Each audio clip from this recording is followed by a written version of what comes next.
आपल्या राज्यात घोषणा जास्त काम कमी अशी सध्याची परिस्थिती आहे आणि म्हणून निलेश लंकेंच्या नेतृत्वाखाली महाराष्ट्रातले गडकिल्ल्यांचं संवर्धन करण्यासाठी राष्ट्रवादी काँग्रेस शरदचंद्र पवार पक्षाच्या कार्यकर्त्यांनी निलेश लंकेंच्या नेतृत्वाखाली मोहीम निलेश लंकेंनी काढली.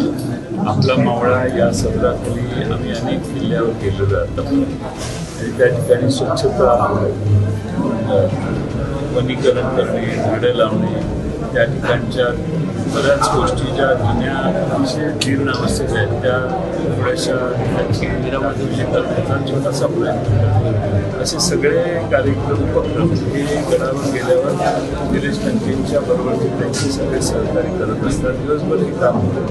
मला खात्री आहे की याने महाराष्ट्रातल्या सरकारचं लक्ष अशा गडकिल्ल्यांच्या संवर्धनाकडे जास्त निधी या सगळ्या कार्यक्रमाला आणि या कार्यक्रमामुळे गडकिल्ल्यांचं संवर्धन हे महाराष्ट्राचं लक्ष वेधून घेणारं काम हे निलेश लंकेंच्या माध्यमातून आणि म्हणून ही मोहीम त्यांची गडकिल्ले संवर्धनाची ही महत्त्वाची आहे. राष्ट्रवादी काँग्रेसचे राज्याचे अध्यक्ष शशिकांत मी आणि असंख्य कार्यकर्ते आज निलेश लंकेंच्या बरोबर आढळले आहोत.